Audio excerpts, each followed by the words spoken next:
Bonjour à tous, alors le but de cette vidéo c'est de vous corriger les exemples 2 et 3, mais avant je vais revenir sur les notions de cours de cette page 4. Alors, la notation intervalle, vous avez ici, suivez mon laser, ça c'est une notation, vous avez un crochet, voyez, et le crochet il peut être tourné soit vers A, comme c'est le cas ici, soit vers l'extérieur de A, c'est-à-dire il pourrait très bien être comme ici, là, voyez, il pourrait très bien être tourné comme ça. Alors, il y a deux choix possibles pour un crochet. Il est tourné comme en vert, tourné comme en noir devant A. Et alors, donc, qu'est-ce qui se passe et comment le comprendre? C'est une notation, en fait, pour désigner plein de nombres. Donc, en fait, ici, ça désigne quoi? Quand on voit crochet tourné vers A, ça veut dire que A est un nombre possible. Pensez aux nombres X qui vont être dans cet intervalle. C'est une nouvelle notation que l'on découvre. Et donc, X est entre A. Vous voyez, quand on lit ça, ça veut dire que X, il peut être de A', puisque le crochet est tourné vers lui, jusqu'à, point virgule, et B. Et B, on regarde le crochet, il est tourné vers lui. Donc ça veut dire que B aussi. Et donc les nombres X que ça représente en encadrement, c'est tous ceux qui sont plus grands que A, éventuellement égal, parce que le crochet est tourné vers l'intérieur, et qui sont en même temps plus petits ou égaux, égaux à B, égaux pourquoi? Parce que le crochet est tourné là. Ça se représente sur un dessin comme ceci. Exactement, si vous regardez là ce qui est ici, eh bien c'est exactement comme les crochets d'ici. Ensuite, les nuances qu'il va y avoir dans les notations. Ben, regardez, entre les deux lignes d'ici, le crochet ici B était vers B, donc B était compris, alors que là, il ne l'est pas. Ça veut dire qu'en gros, cet intervalle va représenter tous les nombres de A pris jusqu'à B non pris. C'est pour ça qu'ici, il y a une inégalité stricte. Les nombres qui sont pile entre de A possible jusqu'à B pas possible. D'accord? Pardon, excusez-moi. Sur le dessin, vous retrouvez ici le même dessin qu'ici. D'accord? Et on continue. Ici, la nuance est où? C'est que cette fois-ci, c'est A qui n'est pas pris alors que B est pris. Donc ça, en français courant, ça veut dire quand je vois ça, si on me dit le nombre auquel je pense, les réponses de ce problème sont dans cet intervalle, eh bien, je comprends que ça peut aller de A, et je regarde le crochet, pas pris, jusqu'à, le point virgule, B, qui est forcément plus grand. En fait, A est plus petit que B dans tous mes exemples. Le nombre qui est à gauche, si c'est un nombre, ou à droite, c'est toujours dans l'ordre croissant. Donc, de A jusqu'à B pris. Et regardez bien, X effectivement est supérieur à A, et il est par contre plus petit, éventuellement égal à B. Donc voilà, ça veut dire qu'en gros, il est strictement entre A et B. Alors à quoi ça sert ce genre de notation? Un petit exemple si vous voulez. Si je vous dis en français, tous les nombres auxquels je pense, ils sont compris entre 0 et 2 pris. Eh bien, je pense à qui? Mes nombres, donc si je les appelle X, mes nombres X, ils sont entre 0 possible et 2 pris, eh bien, ils appartiennent à l'intervalle de 0 jusqu'à 2. Si je vous dis, bon, je pense à des nombres, donc ça c'est mon premier exemple, je pense à des nombres, mais ils sont de 0 pris, mais je veux pas le 2. C'est tous les nombres sauf le 2. Ça peut aller jusqu'à 1,999999, mais pas 2. Eh bien, il suffit de dire, c'est les nombres qui sont entre 0 et 2, et tu enlèves le 2. D'accord? Et si je vous dis, ouais, les nombres auxquels je pense sont strictement entre les deux valeurs, eh bien, ils sont strictement, on ne peut pas atteindre 0, de 0 pas pris jusqu'à 2 pas pris. D'accord? Donc, en fait, la nuance des crochets, c'est sur les bords. Alors maintenant, qu'est-ce qu'on a également comme autre type d'intervalle? On va avoir les intervalles avec les infinis. Donc, les infinis, attention, c'est une notation abstraite qui veut dire très très grand positif, et là, très grand dans les négatifs. Donc, quand on est de A à plus l'infini, en français courant, ça veut dire que les nombres qui sont là-dedans, ça veut dire qu'en gros, ils sont au minimum égaux à A, puisque A, le crochet est tourné vers lui, et là, jusqu'à plus l'infini. Ben, en gros, il n'y a pas de maximum. Ça veut dire qu'en gros, ils n'ont pas de limite supérieure. Ben, en gros, ils sont X est supérieur ou égal à A. Ne mettez pas d'infini ici, hein. Quand il y a des infinis, ça veut dire que vous avez seulement une inégalité. Ça veut dire que vos nombres, ils peuvent commencer à A sur votre dessin et ils vont aller jusqu'à la fin de votre dessin, c'est-à-dire vers plus l'infini. D'accord? Quand on va jusqu'au maximum de votre règle graduée, c'est qu'on est vers l'infini correspondant. À droite plus l'infini, à gauche moins l'infini. Et donc, de la même manière, eh bien, on peut partir de A non pris jusqu'à plus l'infini. Ça veut dire en gros, ils sont strictement au-dessus de A. Ben, X est strictement au-dessus de A. Si on est là, dans l'autre sens, quand on va vers moins l'infini, les nombres qui m'intéressent vont de moins l'infini jusqu'à B possible, jusqu'à B', ben, c'est tous ceux qui sont inférieurs ou égaux à B. D'accord? Tous ceux qui sont à gauche de B. Voilà. Et si je vous dis les nombres de moins l'infini à b pas pris, c'est pareil, c'est strictement inférieur. Voilà les intervalles. Donc en gros, si vous n'avez pas de limite supérieure, vous irez jusqu'à plus l'infini. Pas de limite inférieure, vous irez jusqu'à moins l'infini. Si vous êtes dans une fourchette de valeurs précises, vous êtes dans un des intervalles du haut. Voilà la notation d'intervalle. Ça sert à quoi? Ça sert à résoudre des problèmes. Je vous en fais un petit pour vous expliquer. Si au cours d'une inéquation, on trouve tous les nombres qui marchent sont supérieurs à 2. Voyez? Imaginons, on résout une inéquation, on arrive à x doit être supérieur à 2. Vos enseignants l'année dernière, ils écrivaient en français, ils étaient obligés, parce qu'ils n'avaient pas vu leur notation, la notation intervalle, ils disaient les nombres solutions sont les réels qui sont strictement au-dessus d'eux. Et bien nous maintenant, on va écrire comme ça, la solution, ce sont tous les nombres, alors je regarde bien strictement, donc de 2 pas pris, jusqu'à plus l'infini. Ça va remplacer toutes ces écritures de français qu'on était obligé d'écrire puisqu'on ne pouvait pas l'écrire autrement. Donc ceci, c'est ce qu'il faut bien comprendre. Ça, c'est une notation. Donc ça veut dire qu'en gros, tous les nombres sont strictement au-dessus de traduction de ceci. Voilà, alors je pars dans la page suivante pour corriger les exercices. Alors donc, le premier exemple, ce ne sont que des exemples. Ici, on vous dit des exemples qui sont compris dans l'intervalle 3-7. Moi, quand je lis ça, je comprends. Les nombres, ils sont de 3 prix jusqu'à 7 prix. Bon, en français courant, ils sont entre 3 et 7. Donc le 3 qui est ici, effectivement, c'est juste la limite inférieure. 4 et des poussières, il est bien entre 3 et 7. Le 7, c'est juste la limite supérieure. Le 6, il est bien entre. Le pi, ça fait 3, 14. Effectivement, il est bien entre 3 et 7. Ok. Ceux qui ne sont pas entre 3 et 7, regardez, 2,99. 2,9999, c'est ici, enfin 2,99, c'est juste avant. Oui, mais il n'est pas pris parce qu'on commence juste à 3. Le 8, il n'est pas pris parce qu'il est juste à droite, d'accord?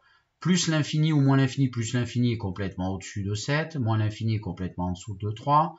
0, il est vers là, et 7,5, il est juste après. Donc en fait, tout ça, ce sont des nombres qui n'y sont pas. D'accord? Après, bon, vous avez d'autres exemples, sont compris dans l'intervalle de moins 1 à 2, donc moins 1 est pris parce que c'est le bord limite, 1,8 c'est juste avant 2 ici, 0 c'est bien entre moins 1 et 2, 1,5 aussi, moins 0,9, attention, moins 0,9 c'est juste après moins 1, faites attention, ne pas confondre, il n'est pas là, là c'est moins 1,1, là c'est moins 0,9.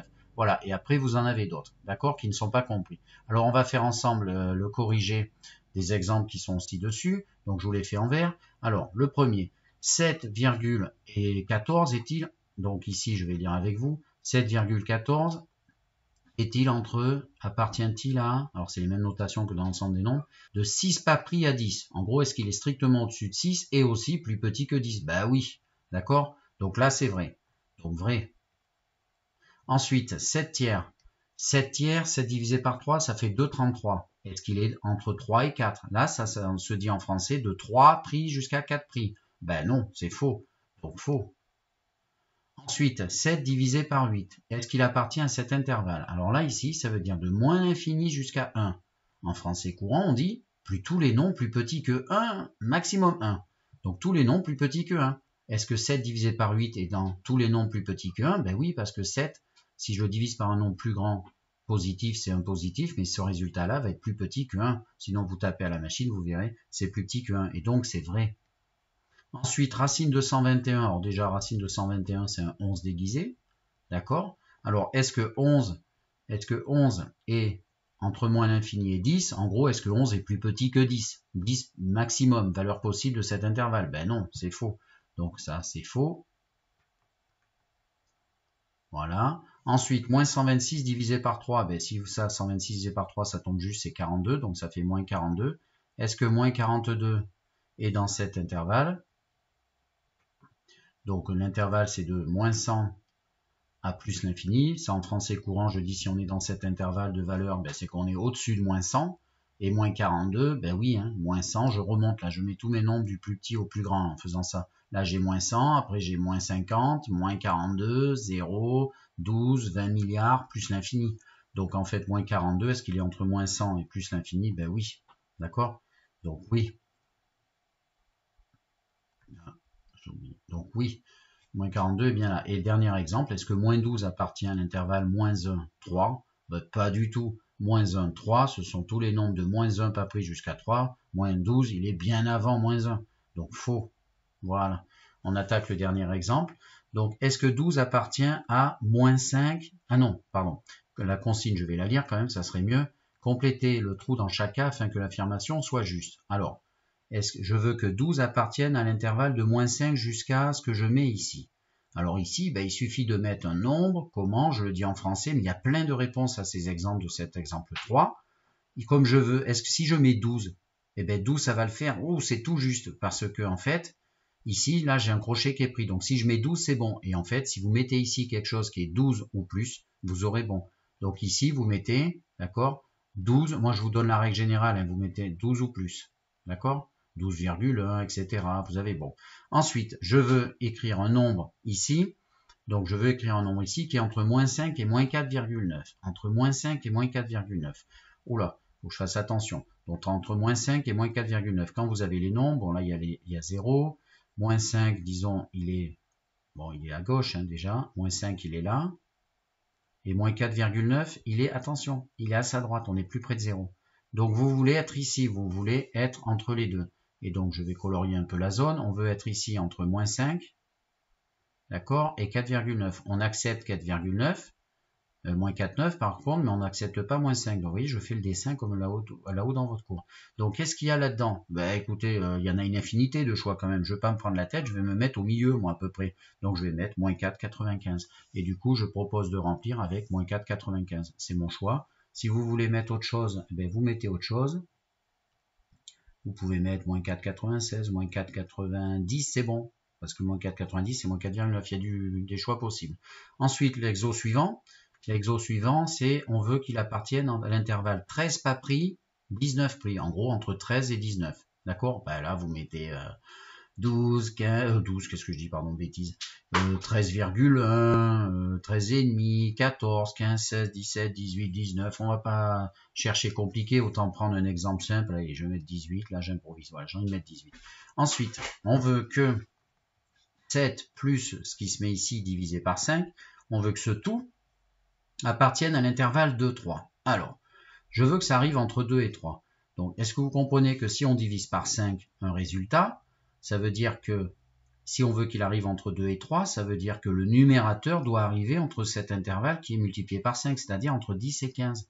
Je ne sais pas si vous comprenez, mais si ceci est entre 10 et 15, comme 10 divisé par 5, ça fait 2, et 15 divisé par 5, ça fait 3, ça veut dire qu'ici, il faut que ce soit entre 10 et 15. Et du coup, 7 plus combien est entre 10 et 15?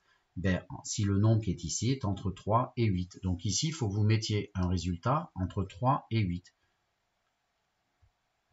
Et du coup, tiens, je peux l'écrire comme ça.